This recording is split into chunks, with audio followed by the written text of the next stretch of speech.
Alors, la balance des paiements est un cadre comptable dans lequel on enregistre, donc c'est une espèce de cadre de suivi des capitaux entre une économie et le reste du monde. OK?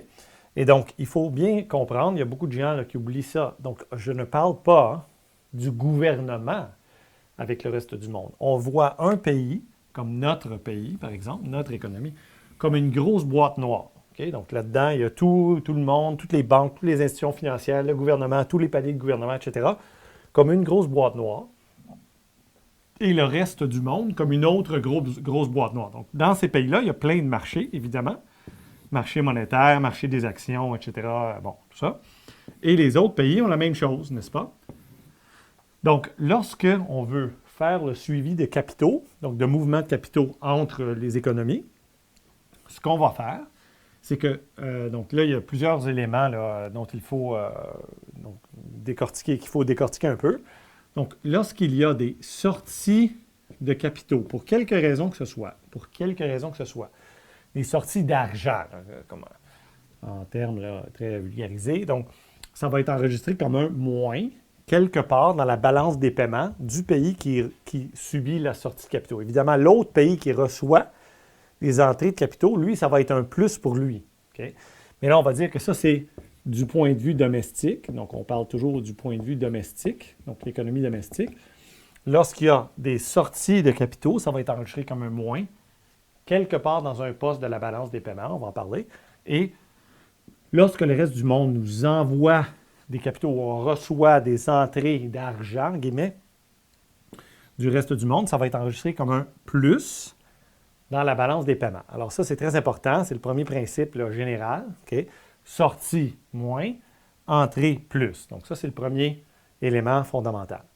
Le deuxième élément fondamental, c'est que la balance des paiements balance. C'est-à-dire que la balance des paiements qui est égale à la somme du compte courant plus le compte capital et financier est égale à zéro. Alors là, il y a des cadres, de cours là, économiques là, où on va rajouter un troisième poste qui va être les réserves internationales. Pour simplifier, les réserves de change, là, de devises internationales. Donc, pour simplifier, moi, je mets les réserves internationales tout simplement comme un autre poste, comme un poste comme les autres, là, dans le compte capital et financier. OK? Donc, la balance des paiements balance. Ça veut dire qu'en général, si un pays a un compte courant négatif, il doit avoir un compte capital et financier positif. Si un pays a un compte courant positif, là, en général, tout le temps après année, en général, il y aura un compte capital et financier négatif. OK? Donc, la somme balance. Donc, deuxième élément. Donc, le premier élément, sortie capitaux enregistré comme un moins, quelque part, on va en parler. Entrée de capitaux enregistrée comme un plus. OK? Donc, ça, c'est le premier élément. Sortie moins, entrée plus. Deuxième élément, la balance des paiements balance, et c'est la somme du compte courant et du compte capital et financier. OK? Donc, ça, c'est le deuxième élément. Et le troisième élément, pour cette leçon-ci, là, on va simplifier et on va s'attarder à l'impact direct et clair d'une opération et non son effet miroir. Je m'explique. Généralement, dans le cadre d'un cours formel là, de finance internationale, OK? Donc, on va étudier le système de double comptage. C'est-à-dire que, par exemple, si moi, ce pays-ci vend une voiture à ce pays-là, okay? Donc, on lui envoie une voiture et on reçoit de l'argent, on reçoit du revenu, n'est-ce pas? Ça, c'est un plus. Donc, le fait de vendre une voiture à un autre pays, on reçoit des revenus. Et donc, ça va être un plus. Et même si on va en parler plus tard, là, mais je le dis tout de suite, ça va être enregistré dans le compte exportation du compte courant, okay? du compte courant.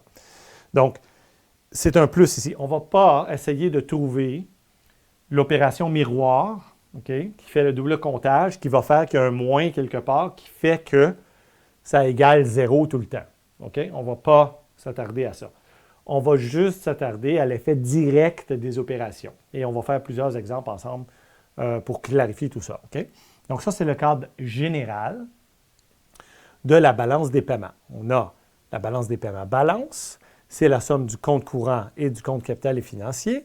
Et ça enregistre les flux de capitaux, donc les flux d'argent, si vous voulez, en termes très jargon, en termes simplifiés, les flux d'argent entre les pays, donc sortie moins, entrée plus. OK? Donc, c'est aussi simple que ça. OK? Donc, ça, c'est un cadre comptable très simple. Après, on va apprendre à interpréter la balance des paiements. OK? OK, maintenant, parlons un peu du compte courant. Le compte courant enregistre les flux de revenus, okay? Les flux courants de revenus d'une économie au complet. Dans le poste du compte courant, il y a les exportations, il y a les importations, il y a ce qu'on appelle les revenus de placement, donc les revenus de placement. Je vais expliquer ça. Donc, il y a des plus et il y a des moins. Okay, mais nous, on va faire les revenus nets de placement. Et il y a les transferts unilatéraux. Okay, des transferts unilatéraux. Donc, discutons de chacun un à la fois. Les exportations, c'est facile. Je fabrique quelque chose, une pièce, peu importe, un service, n'importe quoi, et je le vends à l'étranger. Donc, ça me génère du revenu, donc entrée de fonds dans mon économie domestique. Ce sera enregistré comme un plus. Donc, par exemple, je vends 100 millions de dollars de voitures à un pays étranger. Donc, ça va être enregistré comme plus 100 millions dans les exportations. J'importe, je ne sais pas moi, peu importe, du pétrole, mettons, d'un autre pays. Alors ça, c'est, je paye le reste du monde, donc ça sort du Canada, le Canada au complet, donc peu importe c'est qui, là, paye le reste du monde, donc ça va être enregistré comme un moins. Okay? Ça va être enregistré comme un moins au compte courant. Les revenus de placement. Alors, les revenus de placement, c'est les revenus d'intérêt, dividendes, gains en capital, etc., loyers, même les revenus comme, mettons que je suis propriétaire d'un condo en Floride, OK? Et j'ai des locataires là-bas.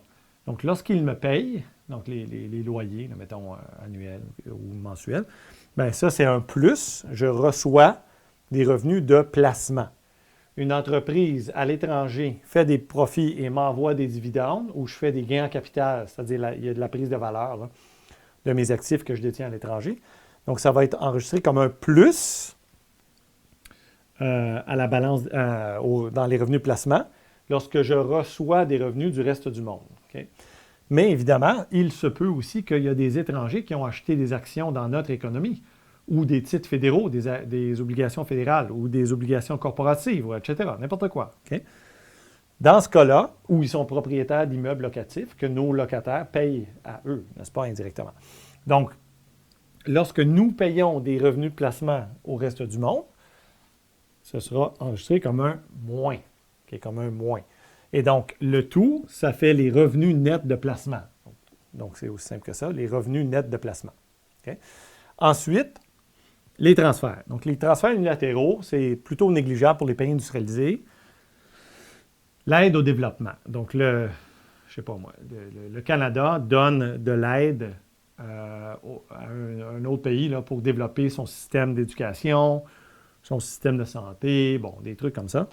Alors, généralement, ça va être un moins lorsque nous envoyons vers le reste du monde. Mais il se peut aussi qu'il y a des immigrants ici qui se font aider par leur famille d'origine dans leur pays d'origine. Donc, par exemple, mettons qu'il y a des Mexicains au Canada qui se font aider par leur famille du Mexique. Donc, leur famille au Mexique là, envoie à cette personne-là, ici au Canada, des fonds pour l'aider un petit peu.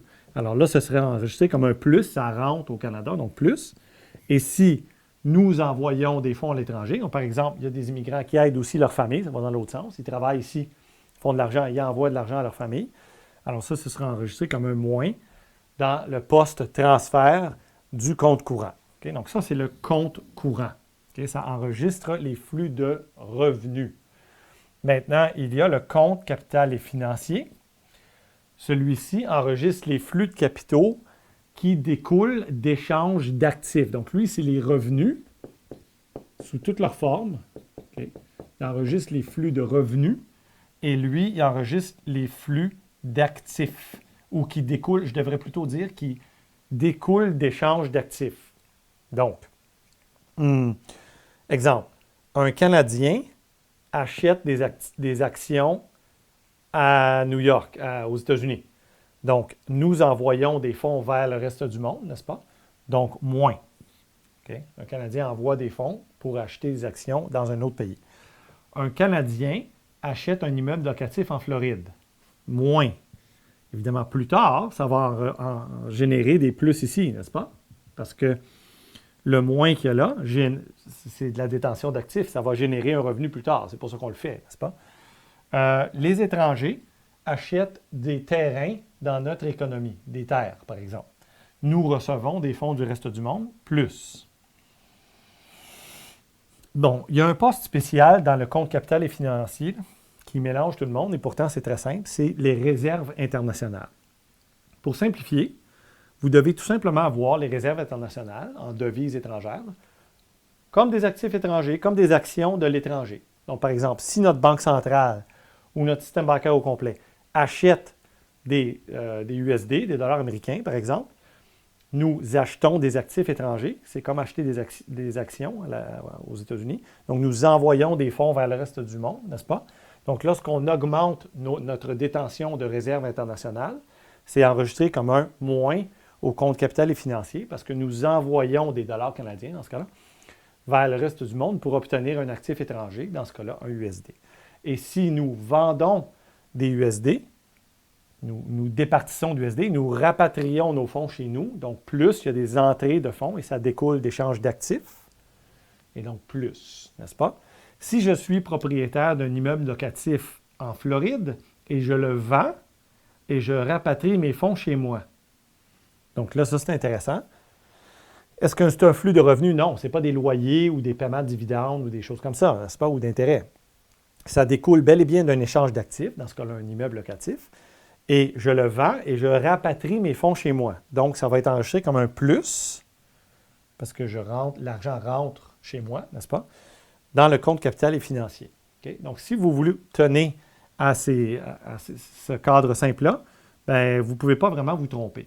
Et donc, la balance des paiements, qui est la somme du compte courant plus le compte capital et financier, c'est très intéressant parce que ça peut être interprété selon la structure du compte courant puis de la balance des paiements. Donc, la plupart du temps, structurellement, c'est-à-dire à long terme, là, il y a des pays qui ont un compte courant très positif, il y a des comptes courants plus ou moins neutres, donc grosso modo autour de zéro. Des fois, ça monte par-dessus zéro, des fois, ça va en bas de zéro un peu.